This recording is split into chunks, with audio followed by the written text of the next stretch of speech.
Good morning to you all. Welcome to join us here today in a panel where we're going to talk about Latin America, the continent that often is related to maybe more the idea of small agriculture. Is in a discussion because we know all about soy and other things. My name is Marnix Doorn. I'm leading the Argentine-German dialogue about sustainable agriculture, a project from BML. And together with partners, we thought it was time also to show to the world how Latin America is developing their sustainable agriculture at many scales, at a very large scale, at a very small scale. And therefore today, we like to give you an overview of what is actually happening there. You see, people talk a lot about Latin America, but maybe it's also time to talk to each other about what's happening, what we're doing, and how we can learn from each other. And that's one of the main and principal points also of the project I'm leading. So in order to do that, to think about how do we do innovation, how do we do sustainable farming, how do we develop industrial activity in Latin America, we have this wonderful panel of people joining me, two farmers from Argentina and from Brazil, someone from academia, Wageningen, University of Bonn, but from Brazil, Klaas, an important investor in Latin America and main driver of innovation in agriculture. And with that, in this next 1.5 hours, we're going to try to give you an overview of what's happening and to show to the world what we do on our continent on sustainable agriculture and to be able to discuss how we can learn from each other. So, very welcome. You'll see reflected a QR code to a Slido. So if you have any questions, please take the QR code. We'll show it a couple of times between the speakers. We try to make it really dynamic. We chose 3 different topics. So we'll just go straight in the first topic. So please take the code. We'll show it in between. Ask. It will, if everything technically works and Industry 4.0 does what it promises, it will appear on this little thingy in front of me. And we'll have some space for discussion. So to start, I'd like to give the floor, and there is no discrimination in countries, but it happens to be that I'm leading a project in Argentina, and Argentina starts with an A. So we go just by alphabetical order. So Isabel, please, the floor to you for your 5 minutes about what Argentina has to tell to the world. Okay. Good morning. I'm Isabel Lizazo, a farmer from Argentina. From Argentina, Buenos Aires province. And that's white small dot is where actually I live. First of all, I'm honored to have been invited here to collaborate or participate in this panel. I'm going to approach this topic from a specific point of view. Just for a quick glance, I brought Argentina to this side of the planet, so to dimension the diversity of landscapes and climate that we have, and hoping that some of the innovations that we have in Argentina would fit or should be useful for other countries in the world. Now let's look at the following picture. This seems a crop that is going to be harvested, and indeed it is, but not by a harvesting machine. It's going to be actually harvested by the soil, and let's talk about later of this item. We care about soils in which way? Argentina has a 90% rate adopt of no-till system. No-till is like planting the seeds in the soil without removing the soils. There also is what we call the no-till system, that is a set of good practices adopted by farmers to contribute to resilient production.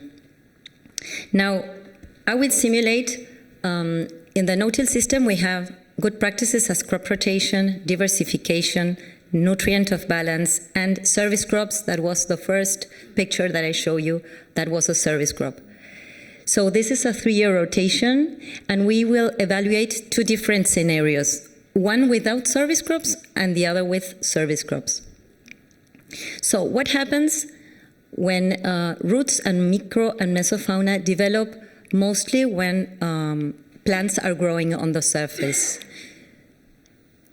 Nutrients in the time between cash crops are not profited.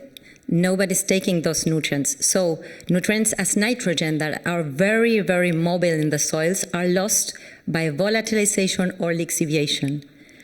Because of the loss of nutrients, we will have to use chemical fertilizers. And because of the use of chemical fertilizer, we increase the use of fossil fuels. And weeds have find the perfect environment to thrive due to the availability of rain, nutrients, and fertility. So bare soils increase the absence of porosity because we have no roots or no worms in the soils. And when rain comes down, it's not profited because it may even create a crust on the top of the soil that makes that water doesn't infiltrate in the soils. Talking about climate change and greenhouse gases emissions, carbon is only being sequestrated during the period of growing plants due to the photosynthesis. No carbon is being sequestrated in the time between because we have no growing plants.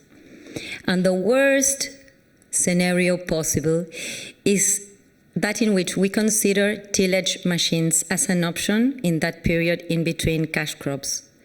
That's because not only no carbon will be sequestrated, but by the oxidation of organic matter in the soils, carbon will be released to the atmosphere. And we want carbon in our soils, not in the atmosphere. So this is the second scenario where we have, you see there the service crops between the cash crops. And the first thing that we notice is that we have a large amount of roots that is keeping, these are some of the roots that we can find on service crops. So imagine the diversity of life underground that we have with service crops.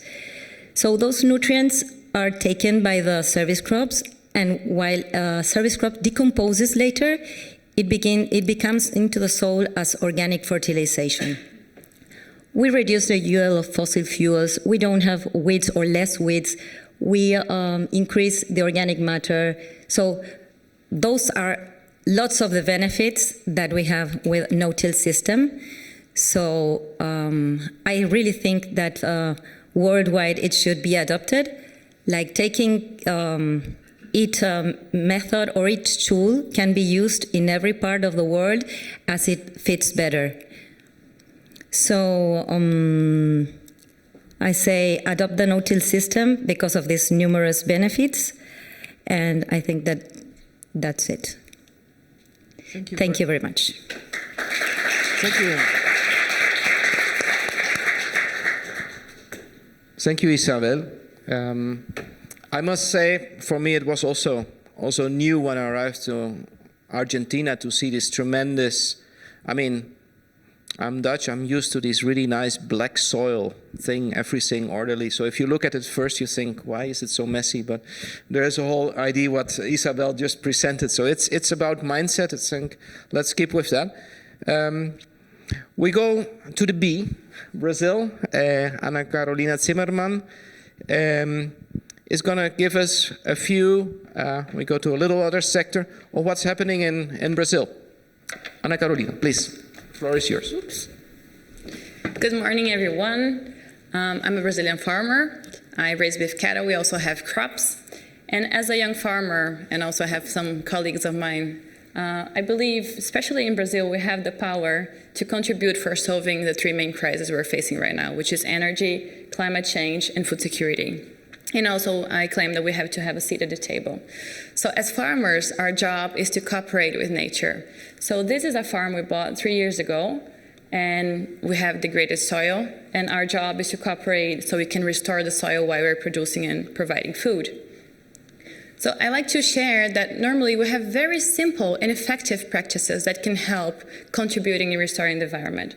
So for example, we do soil analysis to understand how the soil is needed to handle. In Cerrado region, where I'm from, we have very acidic soils, so it's important that we take the correct amount of fertilizers or the inputs that's needed to make the soil better. We also need to plan in advance the pasture species and also infrastructure to make all the practices that we need. And we do soil amendments, and we do the pasture management and rotational grazing. Rotational grazing is the way that we can have the best pasture in all the places, and we can also restore and adapt because we have 6 months without any rain. So that's very hard. And for example, this year, if we didn't plan like that, 2.5 months were late of the rain. So it was a very hard year for us.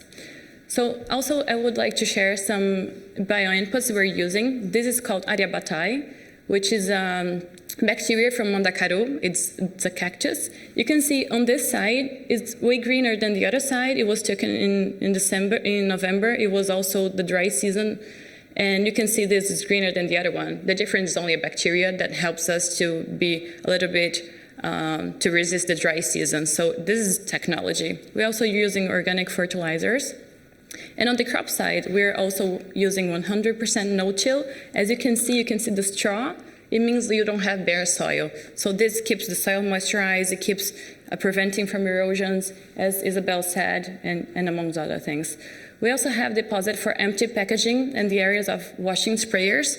In Brazil also we have the largest program of reverse logistics. So 92% of all the input comes back to the packaging places. We also have water containment systems. I'm not sure if you can see, but there are some spots where the water comes so you don't have erosion.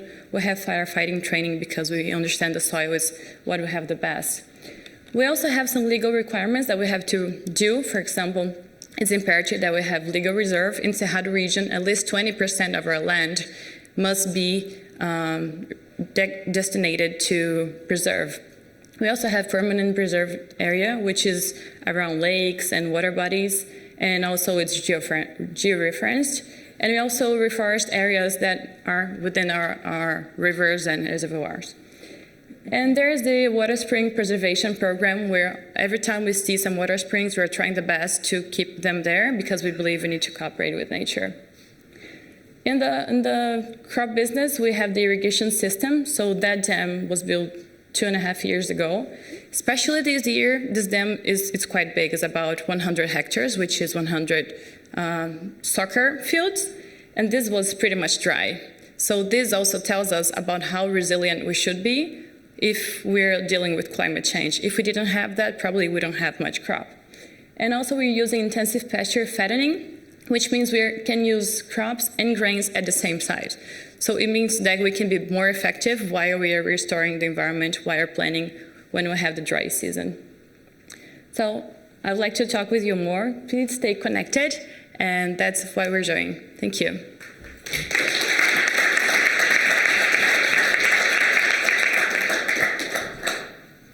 So in this way we visualize, maybe for many of you not so familiar images of how in different contexts people work on sustainable farming practices. And then next to me we continue with the B, Bonn and Brazil. So that still works to the academia. With Jorge we already had various discussions also last year in Argentina about the difference. But Jorge, if you hear this scenario from the academics, you have been researching Uruguay, Brazil, Argentina on bioeconomy. What is your point of view from the academic side? Yeah, it's done. Yeah, first, thanks, Marnix, for inviting me to join this panel. I actually have the feeling that I should be there with the audience to learn from these two about all of these different practices and what have you been doing on the fields, how have you been innovating. since very often there could be this disconnect, right, between the academia and what's actually happening on the ground. And of course, they both presented some great examples of what they are doing to innovate to make agriculture more sustainably. We all know that South America, Latin America is not only Brazil and Argentina, right? There are many other countries, and we see good practices also elsewhere, right? We have Colombia that really invests a lot in sustainable production of coffee with shade-grown coffee, agroforestry systems, really trying to preserve soil health and biodiversity. You know, we also have good examples from Chile that has been investing quite a lot in precision agriculture in their vineyards, you know, to improve grape quality. In Uruguay, we have grass-fed livestock systems, right, with improved pastures. The Uruguayan Research Agency, INEA, does a lot of research there to improve pastures. And of course, just general trends in several different places about organic agriculture that can contribute a lot. But I think one important thing to mention here that maybe other regions can learn is also related to the policies, right, that support these practices, that can contribute towards this transition for a more sustainable agricultural system. And when we look at Brazil, for example, we see various different policies that contribute in one way or another to that, right? We have, for example, the last year, the 2023-2024 Agriculture and Livestock Plan in Brazil that really gave a lot of emphasis to sustainable agricultural practices and facilitating funding for farmers that want to make this transition, want to apply better practices. We also have programs related to low carbon agriculture that tries to emphasize, well, restoration of degraded pastures, you know, integrated agricultural systems with crops, livestock, and forests. And another very important policy point that I think we should mention, and that, well, Ana Carolina already touched a little bit on that, is the environmental regulations that we also see in Brazil, right? So as you mentioned, in Cerrado, there is like a 20% legal reserve that all farms have to comply with the forest code in Brazil. And this varies by region. For example, in the Amazon biome, that goes up to 80%, has to be natural vegetation. And that, of course, contributes quite a lot to sustainable production of foods, right? Because that means basically ecosystem services that are embedded into the agricultural production that we consume not only domestically, but we also export here to Europe. So, yeah, I think I'll leave it here. But thanks, Marnix. Thank you for this overview of these many countries, kind of giving an overview of what's happening on the continent. And of course, well, from B we get to see class, an industry, a really traditional German company with huge investments in Latin America. So when you hear this, what do you see as the opportunity? What can we learn here in Europe from what comes from there? What's happening and what's coming up? Thank you, Marnix, for this kind introduction, and thank you for having me here on this panel. Yeah, C for class, this is right. And growing up as a farm boy here in Germany, but then having the opportunity to do their business for class, so I spent a couple of years in the south of Brazil. Yeah. It was, for me, a personal challenge and an adventure, yeah. But on the other hand, it was so easy, yeah, because you have seen there the South American farmers, yeah, and growing up on a farm here in Germany, you directly get there in contact because the farmers globally are having same habits, yeah. They were sustainable before the word sustainable was invented. Yeah, they are thinking in generations. We just had before this panel, these discussions, Isabel. Yeah, so as soon as you are thinking in generations, and then you are investing and taking care of your resources. Yeah, and our core resources are water, environment, soil. And from our perspective, from the industry, we just want to support, because we just do not want to have a quick, high-margin business. We want to have our customers as well on a whole life cycle, and for the other generations then as well. And now we are having more than 100 years of history there as well. So from our experience in Latin America or globally, so I'm really happy to serve Latin America, because there the farmers are still hungry for innovations. Yeah, so the adaptation to innovations we want to deliver there with our machinery, but also from the chemical industry and so on. The adaptation rate is very high. We call it in the industry take rates. Yeah, so we have a machine, and like you are configuring your car, you can have these options. And if we supply machines in Latin America, they are more or less always fully equipped. And not just because the farmers want to have it, they want to use it.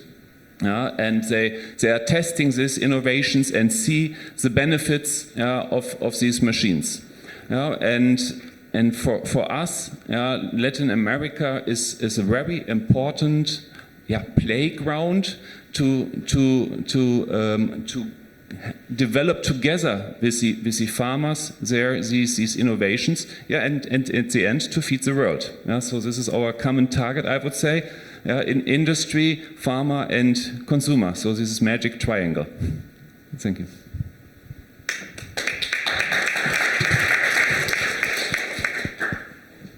So the Slido does work, so that is great. So now I've got some questions for you.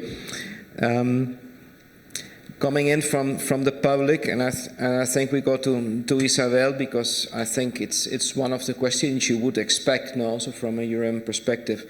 Why is there this high adoption rate of no-till agriculture, especially if you compare it, for example, with, I think, the 1% or the 2% maybe by now in Germany? Where does it come from? I think that that rate of adoption is because, and I have like a metaphor,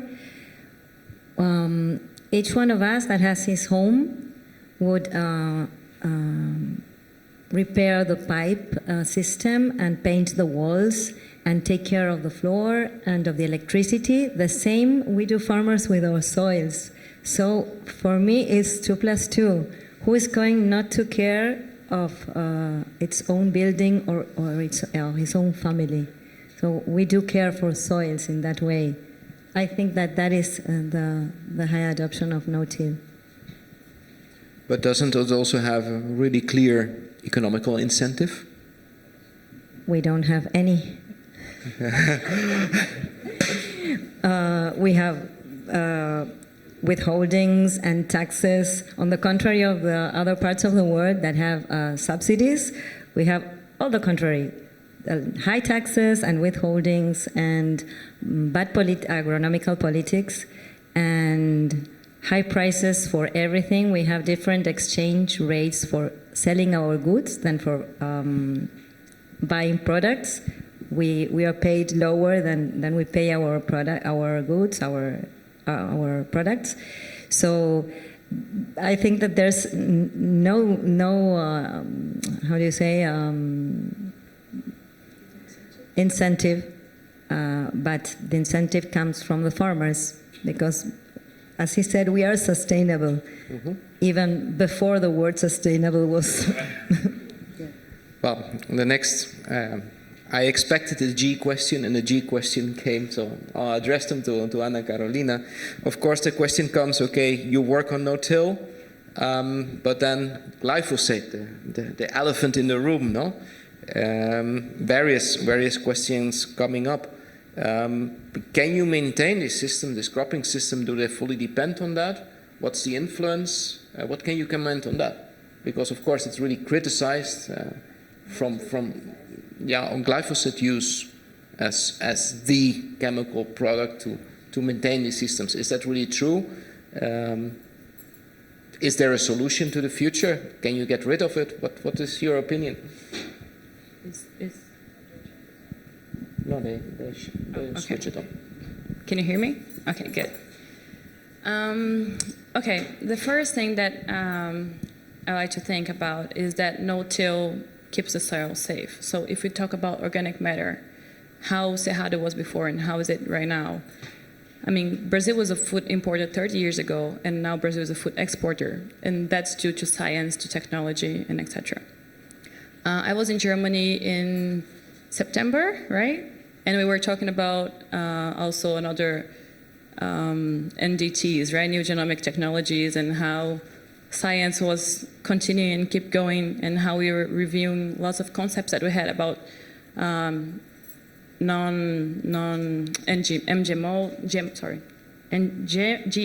yeah, GMOs, not NDTs. And I think that science has proved so far that if you have the proper amount, we are safe in terms of health and etc. And we also need to consider food security. So the first thing is about how we became food exporters due to science, technology, and etc. Secondly, we are making the soils better because we're putting more organic matter. We are taking care of the temperature. We're taking care of not letting the rain have erosion. And in my opinion, we're really restoring the environment. So I don't think that's an issue for us. It's the other way around. We're very proud of having no-till, as Isabel was saying. And I think it's, in the long run, we've been doing this for 20 years, and our land is way better now in practice than it was 20 years ago. So I don't see it as a problem at all. Maybe Hendrik, maybe to you who develops the technology, no? Maybe you can comment something also kind of how technology has helped to kind of reduce applications and to make it more precise. Can you tell something about those achievements? Yes, for sure. I don't know if you can switch to my charts already. Can we have Hendrik's presentation? So then we just have some visual support. Yeah. So for sure, this protection of resources is a core target already of our all research and development activities.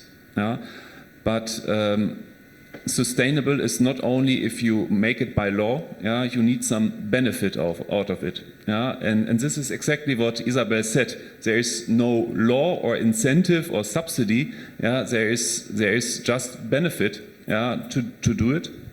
And for example, we are somehow known for our combine harvesters, so I have this room now to make some promotion. But when we develop this, there is a whole list of demand, and at the end, we are paid for performance. And we tried to increase the performance. So with the last presentation of our new machine, we were able to prove 10 to 25% performance increase. But on the other hand, we were able to reduce the fuel demand by 10%. So this is for us a clear development target to protect our common resources, and to imply this. And just imagine if a combine harvester harvests 10 tons per hectare, and it harvests 3-4 hectares an hour, it uses just a bit more than 1 liter fuel per ton harvested. Imagine this amount of grain, and just a bit more than 1 liter of fuel is used to harvest this, to clean it, to cut it, to separate it. So for us, this is a clear protection of resources, and we are happy that our customers are using this. Coming maybe to another important resources, this is our soil, and you just said it. Soil is where we are standing on, where we are living from. And just take out of this nice machine one important part, and this is the track system. So this machine already empty is close to 20 tons. Imagine the compaction, the soil pressure, and therefore more or less 80–90% of our machines are equipped with this track system, and we are able there to reduce the soil pressure by 2/3, by 66%, if you compare this to wheels. This has then the advantage that your following crop and your, is much easier. Yeah, you have 10-15% better traction. Yeah, so better traction means less inefficiency as well.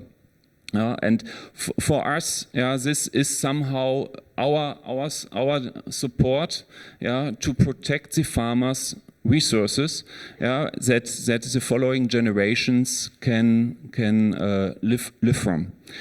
And it's not only soil and fuel. There are so many other things. I'm not able to mention everything today. If it's autonomy, yeah, or you said already Industry 4.0, we have Agriculture 4.0 as well. Yeah, and you are invited to contact us or me and my colleagues. So we have their white papers, research papers, yeah, on efficient agriculture. Yeah.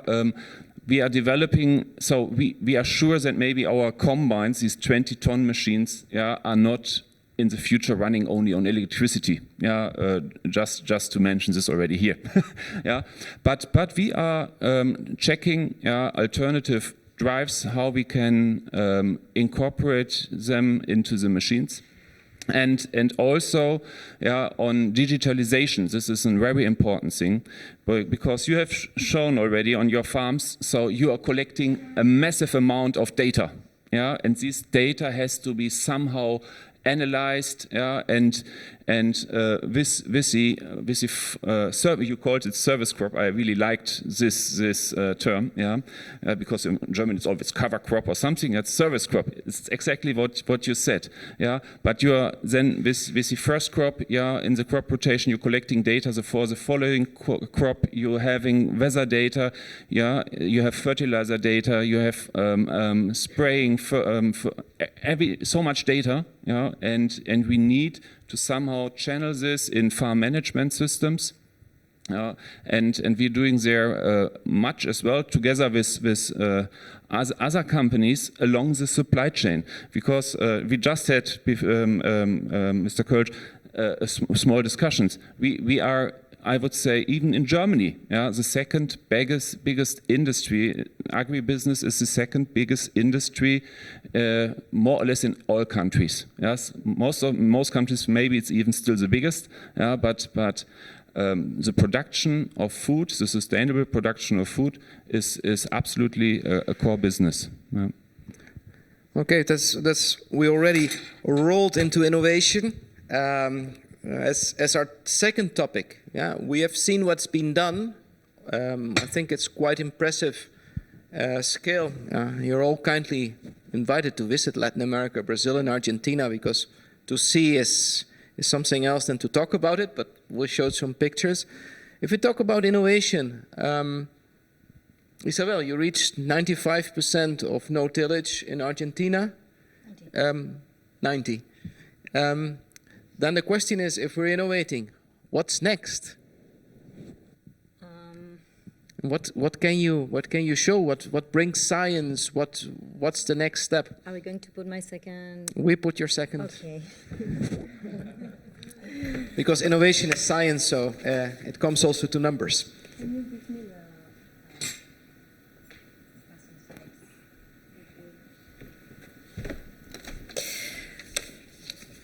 the... Okay.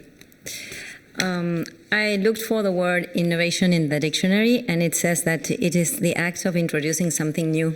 And for me, that something new might be processes, products, ideas, tools, methods, machines that we introduce when we have a problem and we want to solve it, or improve some management.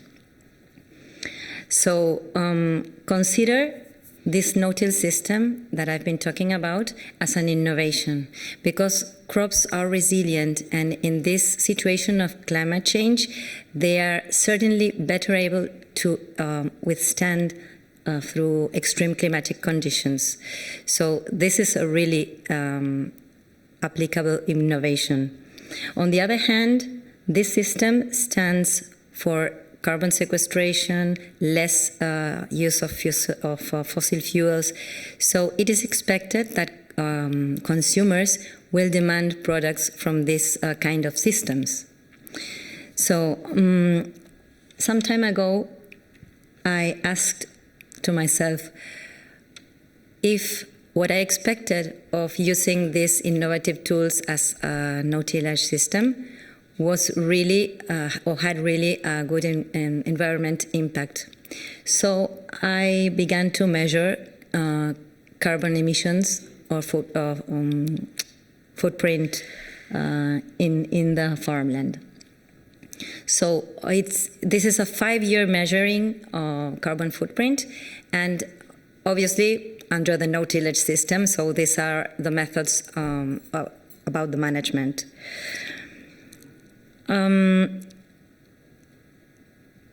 Argentina has, in the top line, a significantly low carbon footprint in wheat and corn. And in San Pedro Farm, where I live, it was even lowered by the no-tillage system. And if we consider the carbon sequestration by the utilization of service crops, even we are an 80% lower than the Argentine farmers. So really the impact is very big.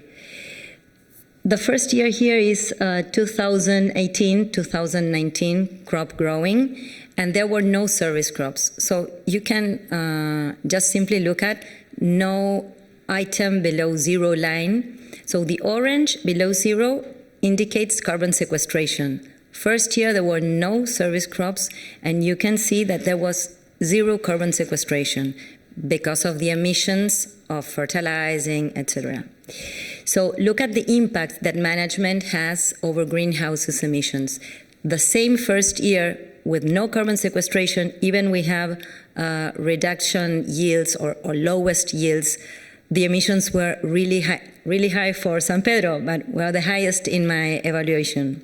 That is the first year here. I noticed that the main emission source, in my case, is synthetic fertilizers. So from now on, I'm going to incorporate nutrients in the soil rather to spread them on the top because of the volatilization of fertilizers. So this is what I learned when I joined APRESID. APRESID is like the letters indicate the no-till system farmer associations, and really it is a non-profitable, non-governmental organization that stands for food, fiber, and energy production in a sustainable way.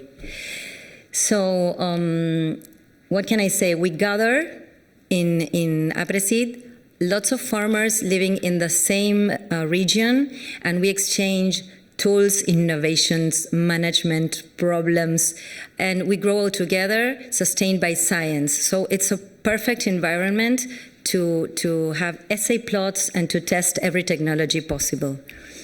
And this I'm going to pass it through. And I had a final thing to say, that the population of the world is growing fast, and we need to provide food in a really sustainable way. So I really hope that this no-tillage system is we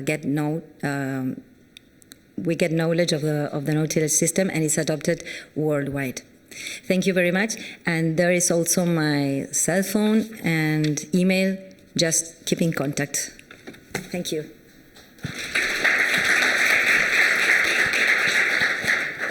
So for those who you still don't have the Slido, maybe we can have the Slido on the screen, so you can, for those who want to scan and ask more questions, please do so. So Ana Carolina, you already showed you're from partly a cattle farm. There is, if you read in Europe, the cow is not the holy cow anymore. So you already showed that you have certain management systems, but what is the innovation going to be? Because of course the context of cattle farming is totally different. So where will be cattle farming in Brazil and your role in the world in 10 years, for example? So what's innovation? What is coming up? I like that sentence, that the future already exists but is not well distributed. So in Brazil, we have a country that is quite big, is not equal. So we have the best of the technology. So I think the challenge is now how we raise the bar for everybody. But we already have good technologies happening. And the question is how to scale and how to make it affordable for other people to embrace that. So especially in cattle, one of the things we can do with genetics is to make the time whenever they go to slaughter earlier so they can emit less methane. So that's one of the things we can do.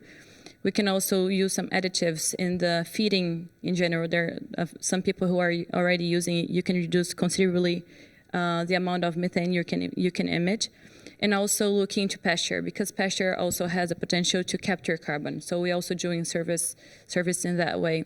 So honestly speaking, I really believe cattle has a way that can be more sustainable, and we can continue doing that. Also, another challenge we have, but it's very important, is traceability in terms of innovation. So we're talking about apps that you can scan and check procedure.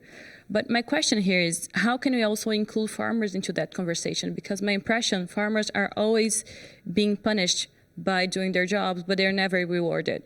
So if we want farmers to keep on doing that and actually scaling their jobs, how can we bring farmers to the conversations, to the table? If we are not at the table, we are on the menu, we're being picked, someone is talking about us. So we need to bring everybody from the food system so we can actually collaborate and create the systems together. You want to say something? I was just looking. They're just arriving there, so they're going to be part of the discussion with the police. With a police escort, they're just going to join the discussion. So we there they are. Ask them to come again. So it's really hard for us because we're really driving change, and farming is about changing. If we're not cooperating with nature, we're talking. If you're not investing on your land, you're going to lose your land. We need to think of the long term.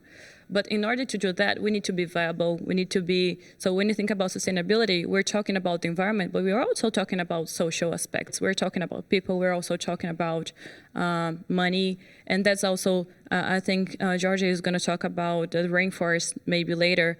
But we also need to think not only about command and control, but also how include those people into the conversation, how to make their living accessible and etc.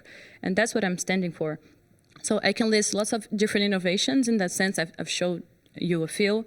We're using lots of bio inputs, biological. So you asked also about the no-till system. We're also using lots of biological. Brazil, I think, McKinsey released research showing how we're adopting biologicals a lot. We use machinery to do precision agriculture and to reduce the use of pesticides and etc.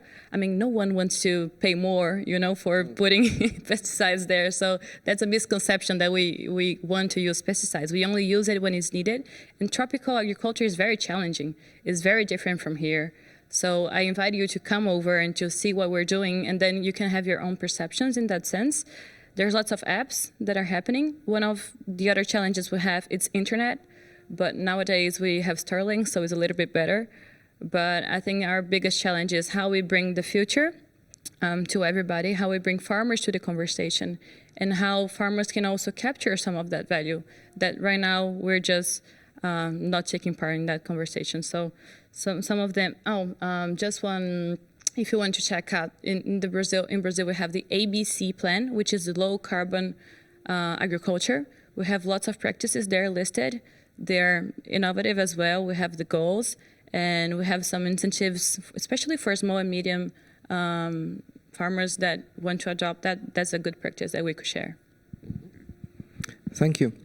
So, Can I add something? yeah, please. I want to add this. When I asked the people that measured my carbon, what can I do to even lower those measurements? They told me introduce cattle. Because cattle are our green fields, and green fields stay green 36 days a year. So that is a very good way of capturing carbon. So, go to my left to the science. You hear this, a few on innovations. I know you're looking at bioeconomy development in 3 countries. What do you see? What kind of science do we have? Where it's going? What are the things that are coming up? And especially, how does that compare maybe with Europe? I mean, you're kind of with one foot in in Latin America and one foot here in the academia. How do you see that? What can you show us and tell us? Well, I think when we talk about innovation, it's important to realize that innovation does not necessarily mean technological innovation, right? There's also ways of innovating in terms of institutional innovation, policy innovations. And this is, of course, very important, especially for us to fight the negative side of the story. And I also have some slides that might help illustrate one or two points here. I think, can I have the... Thank you. How does it work? Just... Okay, good.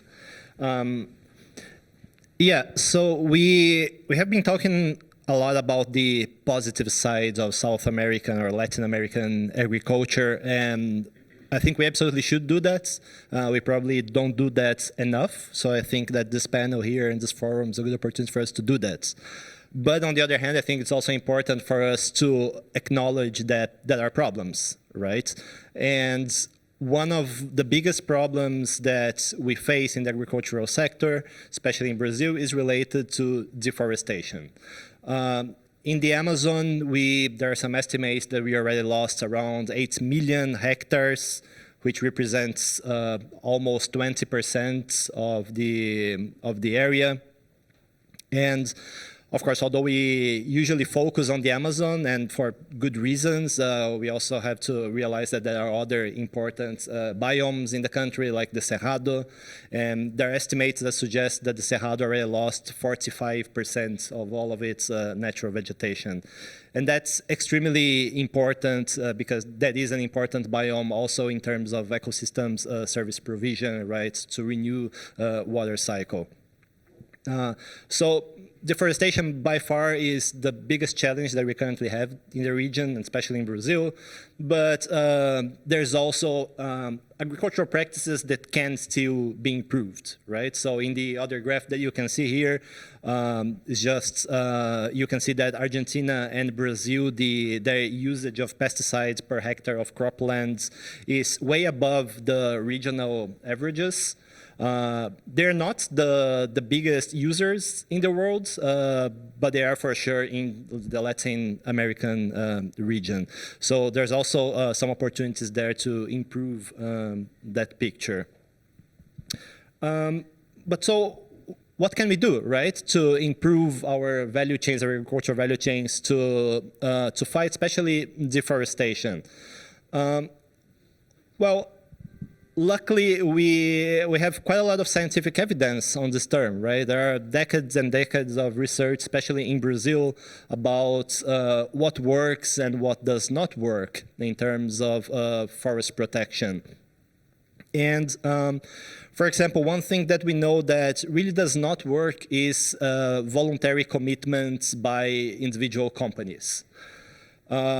Of course, I'm sure that we could pinpoint one or other case where it did work, but in general terms, voluntary commitments by individual actors, those do not work. They always fall behind on their promises.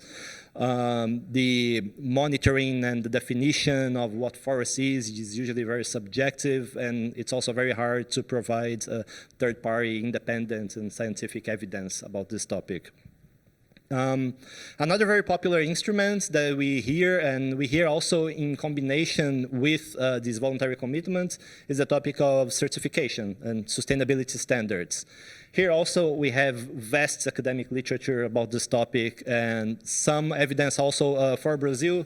There's actually a paper that was published, January this year, the one that you can see there, that evaluates the effects of FSC certification on forests. And they show that, yes, the certification does help reduce deforestation. But there's also a bit of consensus or a lot of arguments that would say that certification is kind of a weak instrument.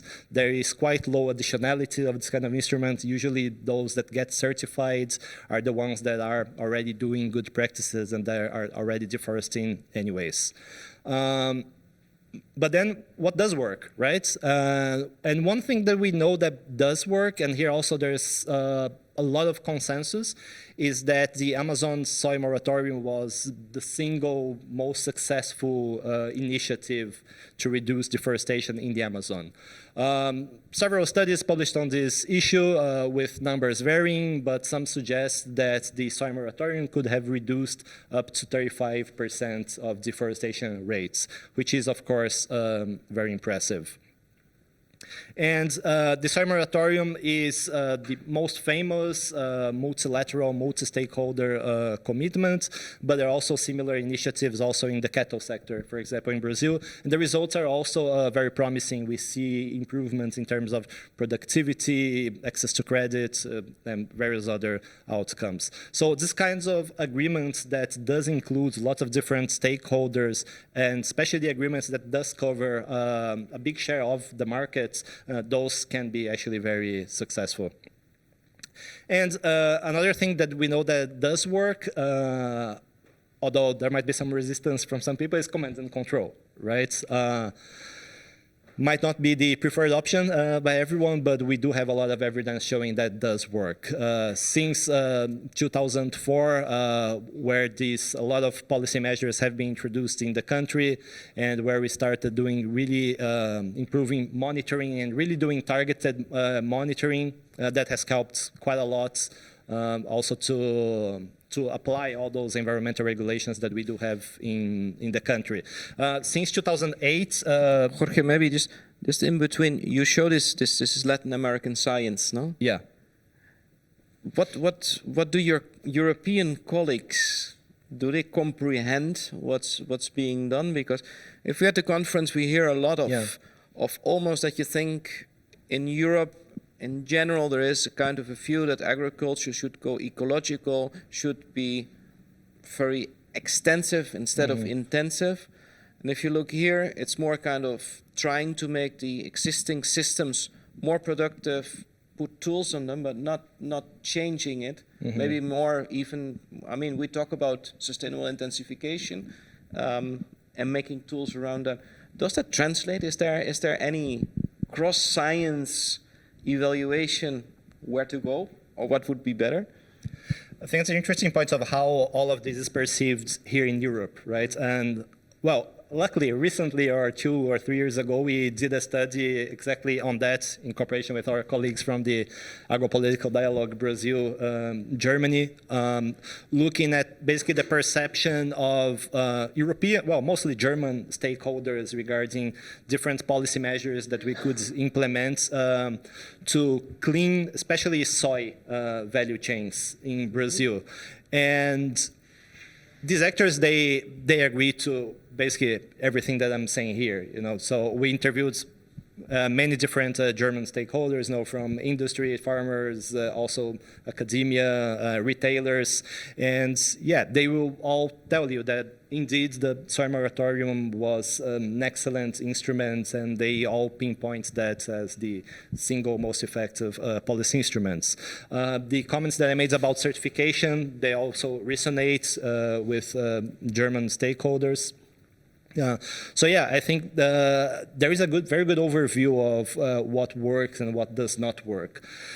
Now, of course, there is also different interests for us to make the things that work and to expand that, right? Because, for example, the soy moratorium is specifically for the Amazon biome. And we have discussed, well, shouldn't we be thinking about a kind of soy moratorium for the Cerrado? Because if that works in the Amazon, chances are you could also reduce deforestation in other biomes, right?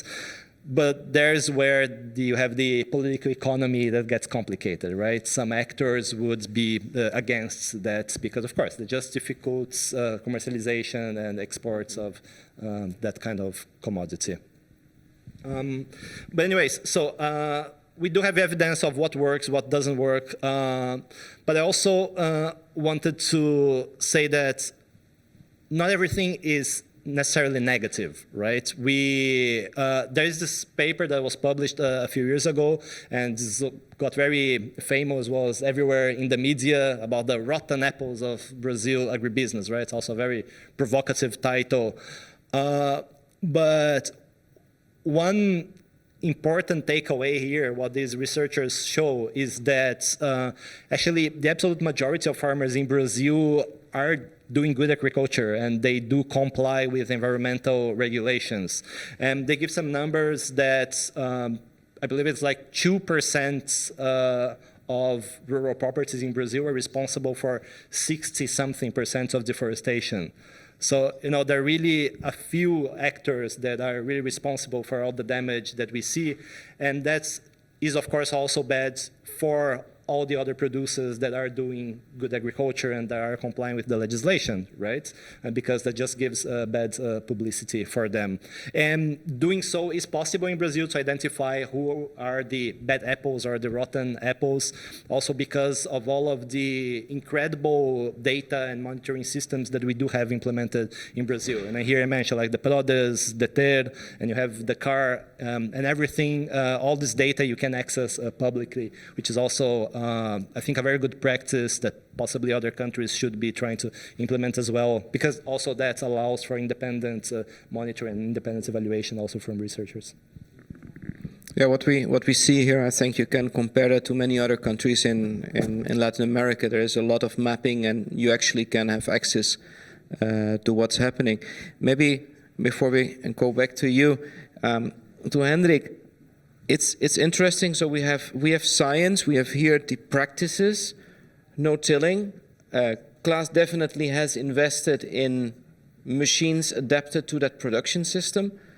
And from the public comes the question then, if we're all convinced that it's sustainable, you made the technology, what would be the limit to implement that system in Europe? Because, I mean, you're also interested, I mean, you have the technology, so I guess you'd like to sell it as well in Europe. So what is happening with this sustainable system developed in Latin America that it doesn't translate or doesn't seem to translate to Europe? Yeah, so if you grow up on a farm, if you have one field, the conditions may vary on every meter. Yeah, the soil conditions, the climate conditions. So, but one key is education and discussions and debating like we do here today. Yeah, that there is not maybe a single truth globally, and that we have to learn from each other. And we are talking about the challenges and opportunities here today. So why are there already 90% plus applying these technologies? For sure, the farmers are on average bigger, or the farms are bigger. Yeah. So then coming north in South America, so you're having up to 5 harvests in 2 years. So you can apply these new technologies way faster than here maybe. So we see the parade of nice machines right there, but most of these machines there pay off maybe sometimes only after 10 or 20 years. Yeah, so the investment cycles are far longer sometimes here in Europe, and therefore, as I said in the beginning, we are testing our innovation sometimes in Latin America because the adaptation rate is way faster right there, because if you have 20 combines in a row, it's easy to test one combine that's completely new. But this is then the opportunity. Yeah, the challenge, for example, is education. Yeah, so you are from science. Yeah, so next to research, there's always teaching. Yeah, and this is something where we found out that this is one field where we have to be more active as well. So we have created our own academy, internal academy. We're having 15,000 participants every year, where we teach them in our technologies. Not on the whole, we cannot balance everything, but we can teach our users, technicians, how to benefit from our innovations. Yeah, and this is something where I said this is a challenge still in Latin America. Yeah, there are some very excellent educated farmers, but the broad majority, small farm holdings, they do not have these luxury like we have here in Europe, where you can access every university or school most of the time for free even. Yeah? This is more or less a challenge for us, where we are trying to get our foot into the door, and with our own academy that we train these people how to use the new technologies. That's an interesting topic that came up with in a meeting we had this week as well. Kind of maybe if we listen at this, we should kind of get away a little bit of our theoretical discussions and start doing things together, and then we learn by doing. And then we might fail, but when you learn most is when you make failures, no? And maybe to Isabel and also to Carolina, what and it comes back. It is also a couple of questions here. What is lacking? I mean, Isabel, you're, with all due respect, you're a huge farmer, yeah? You're a large one. There are bigger ones, but so what is really needed to kind of maybe Jorge was showing these rotten apples. I wouldn't say they're rotten apples. There's just a lot of people. The knowledge doesn't get there. So what is the block of advancing in adapting more sustainable systems in capacity building? Hendrik mentioned something, but how do you see that in Argentina? First, I want to say that there is a phrase that we use in APRESID that is, no one possesses as much knowledge as the collective whole. And I think that this is about, we need to share experiences and knowledges and essay plots and innovations, because when we share them, we begin to learn. So that is all about.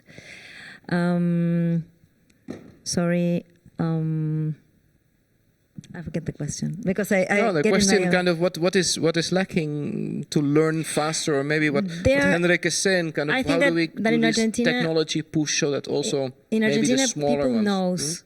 People knows these systems of producing in a sustainable way, but I think that 60% of the land in Argentina is over contract leases. So those people that have a short contract leases for 1 year are not going to take care of the soils, because they're not their own, and most probably they will leave that soil the next year. So nutrient balance, service crops, crop rotation does not exist, and that is the 60% of the landscapes. So I think that people know, but they don't own the lands. Maybe if the government gives rewards, for example, for good agricultural practices to the owner of the lands, maybe they would have long-term leases so that the one who is producing in their land makes these good practices. Mm-hmm. How do you see that, Ana Carolina, from a Brazilian point of view? No? If you allow me, I'll just go back a little bit before to George's point. So correct me if I'm wrong, but in Brazil, just to give you a little bit of scale, does anybody know how much we do have of native vegetation, the percentage of native vegetation in Brazil? 66, thank you. It's my colleague from the German-Brazilian dialogue, so he should know it. Great. I mean, have you seen the size of Brazil? You can fit, I don't know how many countries from European Union. I think it's like 40, I think it's 40 something. Anyway, it's huge. It's almost a continent. 66% of Brazil is preserved area. That's massive. You cannot even think about it. I mean, I've received so many colleagues from abroad, and whenever they were walking, they were like, this is massive. I mean, to go from where I live in Brasilia to my farm is 3.5 hours, and I go and come back, like 3.5 hours across countries here in Europe. So it's a different scale. That's the first thing we should think about. The second one, it's so hard to keep up with the rainforest because it's a massive space, and there's no many people there. So it's really hard, even though command and control works. Can you imagine like how hard it's for you to control your borders? How hard it's for us to control our borders and also illegal activity. So that's also something that's probably lacking in terms of how can you have traceability and track down what's happening. And third, we have lots of poor people in that region especially. So one of the things that I advocate the most is how can we include those people and also they can have an alternative to their livings, because sometimes profit, in terms of profit, is better if they take that down than just preserve it. So we need to think about how can we cooperate with nature in the other ways. Also about the 66%, half of it is inside private areas, which mean farms. So we are much more likely to contribute in preserving the areas than actually destroying it. Normally, people who are destroying it, either they're going to public areas, I'm not sure, but like 90-something% is like in public areas in terms of deforestation. So again, reinforces how hard it is to have command and control in public areas, indigenous areas. So people are just going there and they're not representing farmers. So that's what makes me so sad about it, because we're taking the blame of something that we are against of. So that's why I understand that farmers should be more at the table to discuss this, and we also want to engage and to have better solutions for that. Additionally, if we only take the land that we have open right now, and we only invest on it without opening anything more, without having deforestation, we can still double it if we have the proper investment. But it's not as easy, and farmers are not having much money for that. Actually, we're doing because we care about our soils, we care about the future. But carbon markets are very complex. We're trying to do a project with carbon markets in our farms. Is not really designed for farmers. When you're talking about additionality, I know how it works, but if you're doing good for a long time, you're not earning anything, you have lots of criteria that are not related to that. So it's nice here on paper, but in practice it's very hard to get. So we need to tackle lots of these different things to make that work, and we are willing to do it. And just one quick thought. If we only took the money that we invested in war last year, and we took a fifth out of it, and we put it in Brazilian agriculture, we could double it, only without degrading any more area. So we should think as humanity, where are we putting our money and what are our priorities? Because definitely food security, it doesn't seem to be one right now. So let's go to the last topic, maybe the hot potato, especially if we see the people driving by. Public policy. We have seen, of course, farm to fork. I think a quite unique initiative from the European Union. We heard regulation coming by. Isabel told Argentina, Texas, implementation of a lot of regulation, you told, in Brazil. Not sure about standards and environmental standards respect to technology. Due to time, do we today actually have the right regulatory packages on an international and a national level to really get to resilient agriculture? It's a really broad and interesting question. We've got 10 minutes left for some, so please give me just some of your thoughts. My first answer is no, we don't. Really, we have to involve farmers in the discussions in law regulations. Farmers are not involved and are the only one who knows their needs and the challenges and the solutions. So they must be involved. As she said, if you're not on the table, you're in the menu. So when I ask you, when I tell you farm to fork, yes, what is your reaction? My reaction is what she said, farm to fork, we must be in the table. Farm has to be in the table with the menu. So we have to be with consumers so that the consumers can really know what we are producing and how we are producing. They don't know. People in big cities doesn't know what we do at the farms. So how do I going to ask for better food or sustainable food if they don't know how we produce it? It's Ana Carolina? like basic. I was just interested in what Isabel is saying in terms of bringing farmers to the conversation. And also, it's so hard. That's why we need a multi-stakeholder approach, because we're normally biased within our own perspective. So, for example, when you think about not buying any soybeans from 2020, that was deforested before 2020, you're not considering all the impacts that has with logistics, for example.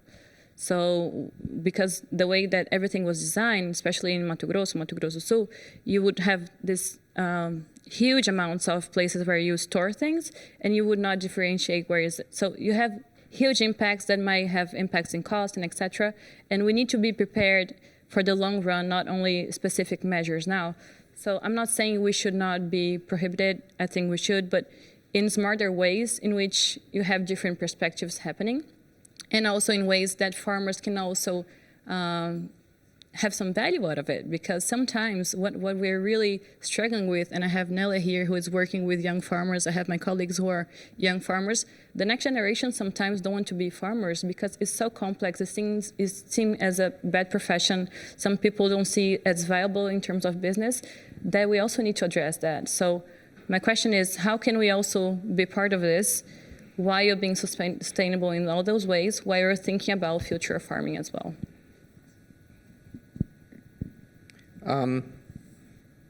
This is just before we go to you, just a question that pops up, and someone from the public asked it. Seeing the tractors coming by, what's the price of 1 liter of diesel in Brazil? Was it what, sorry? The price of diesel in Brazil, The price of diesel. more or less. I have to check right now because, sorry, how much is it? Maybe conversion, 1 liter, it's like €1. 1 liter, €1.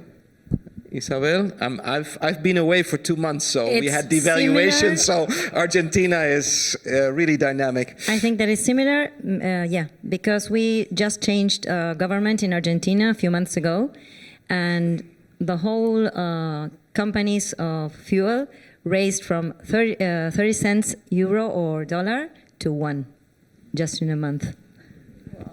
So that question just came by, but I thought it was an interesting question, kind of coming up, kind of seeing that driving. Jorge, also to you the question. I mean, you have been analyzing this countries, what's happening, regulation, maybe even from your study you did for the colleagues in perception.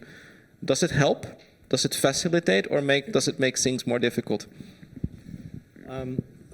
Well, maybe first trying to say something about what you mentioned about the farm to fork strategy, right? And how this to relate, right? These European strategies to the reality in South America or elsewhere in the world, right? I think that's by default something very tricky to do, right? To get a piece of legislation that was discussed and passed here in one economic bloc, and then discuss, okay, but then what this means for other countries. It's challenging, but I also feel that a lot that we have seen today here and a lot that you two have shown us actually relates to at least some of the principles, right, of the farm to fork strategy.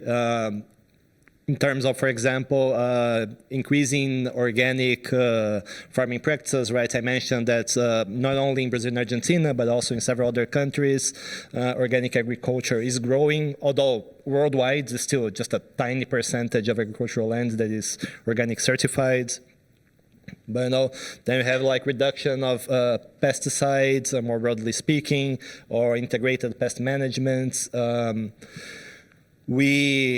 Although I showed in my graph, right, that Latin America, or in Brazil and Argentina in particular, still use quite a lot of pesticides. We also see in these countries some movements for biologicals, right, and these movements are growing. In Brazil, you have a policy, a program targeted at bioinputs. Not sure how successful that is being right now. Maybe you can tell me later. But it exists, the movement is there. Also in terms of research, right? We see that, for example, national research agencies like INEA in Uruguay, I know that they do a lot of research trying to develop bioinputs, especially those related to microbiomes. So we can see lots of trends in the country, in the region that I think speaks to those European strategies. Hendrik, if you hear this, you're a quite innovative country, going back and forth. Do all these regulatory framework actually support you as a country also to come with your innovation back and forth, introduce it, technologically do it? you will be surprised, but I'm a friend of regulation. Yeah, but our friends they're out there with the tractors. They did not only demonstrate for this diesel tax reduction. Yeah, they have also the feeling that there was always the hypothesis that there is as much as regulation as possible. Yeah, but we need just regulation as much as necessary. Yeah, and in my opinion, that regulation, so having on a global level rules on which you can rely and build up your business, on if it's on trade or on sustainable development goals. Yeah, this was, I would say, in the last decades a success to feed the world. Yeah, so just in a few decades we doubled the population to 7 billion, and we were somehow, with the agribusiness, was able to feed these tremendous amount of people. Yeah, they changed even the diets. So I would say there are so less people now starving. Yeah, for sure, still too many. Yeah, but somehow our business was able to feed so many people, 7 billion. Yeah, and this one key to success was for sure globalization. Where we said, hey, which country can contribute best to what product? Yeah? If it's in South America as a very big exporter of food and feed, yeah? or other countries with technology and machinery, and everybody took his. Yeah? And currently we take a few steps back, unfortunately, driven by war, driven by nationalism. Yeah, but I still have the hope that we come back to this mood where cooperation and collaboration will gain again. Yeah, because the population in the world will further increase. Yeah, there are 1 or 2 billion more to come. Yeah, and we want to feed them for sure. So as a closing remark. I see my colleague makes signs. We don't have any room microphones, so the Slido is the way. Maybe as a closing remark, I mean, we have gone through innovation, what's happening.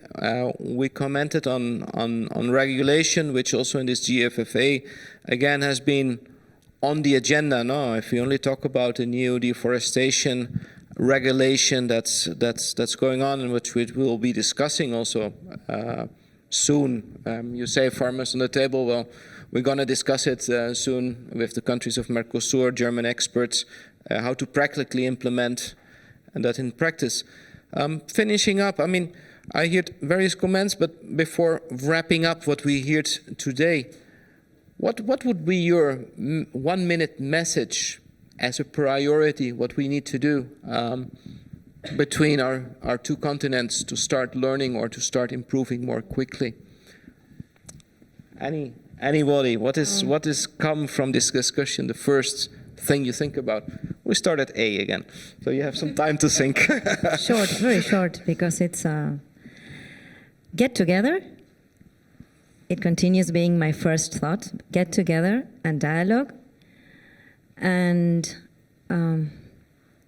give importance to the things that are really important, and not go around like writing and science. And this is practical. We have to produce sustainably more food for a growing population. This is short. I think the two things is just what they said, Hendrik, in terms of the importance of trade, how we need to cooperate to maintain our economies and our lives and our environment, and the importance. Sorry, just lost my second point. So the first one is trade, youth in general, and context matters. That's my second point. We cannot have one size fits all. Context matters. Jorge. George. Yeah. Well, I think to start for the region of South America, I think my pitch is what I wrote there for our thing, right? I think we need more incentives to keep pushing farmers towards more sustainable practices and sustainable technologies to support them, not only financially, but also with training, capacity building. And we have to keep doing what we have been doing, which is monitoring environmental regulations, right? To make sure that we fight illegal deforestation and illegal degradation. But then thinking, of course, also about mechanisms that can help us with legal deforestation, right? Because farmers have to be compensated that if they are taking the extra step and going the extra mile for making their production systems sustainable. Mm-hmm. Hendrik. Yeah, I would like to come back to one point I commented earlier, and this is simple education. Yeah, and not only at schools, at university, it's like what we are doing here as well. This is education. So I learned so much. Thank you for your inputs today. Yeah, so this is part, or maybe the first step to improve these sustainability and the exchange here. Thank you. Well, I think so. You already kind of repeated what I made some drawings here while you were discussing. And I think we heard it yesterday when we talked about in the seminar, just a couple of rooms about the new EUDR, the deforestation. And the day before yesterday, I think a researcher from GKI, a German research institute, said the same. Maybe we have a lot of discussions about concepts, about theories. Maybe we make really abstract policies. And I still remember, as a closing remark, that I sent my first report, and I just wrote in, because everybody in Argentina is talking about sustainable intensification. And then with my German colleagues, I got into a very long discussion. And then we concluded actually that there was not that much difference in perception. And I think that's what I've been hearing. Maybe we should go a little bit away from theory and start doing things together. Because if we work together, if we try together, if we experiment together, if we make failures together, we get a common understanding. And I think what I've heard, Jorge is working on a bilateral research project where research is going back and forward. I think that it's going. As a company like Klaas learns on 2 continents. I know you have been traveling the world. I mean, I don't think there is no international event where you have been telling about what you're doing. Aprecit is positioning itself more and more internationally. I think we should really think about how to interact also on a practical level, do practical things and have those practical people involved and learn to them. Because if not, then we get a disconnect we have heard about today. These people in the cities you talk about. So maybe we should, as very smart people, we're together, come off maybe our high horse and go a little bit more to the field and get our hands maybe a little bit more dirty and learn together. So I'd like to close with that. And of course, repeating the invitation of all my colleagues here, come and see us in Argentina and Brazil. I think it's another world, it's another context, but we can learn a lot. Thank you very much for being here.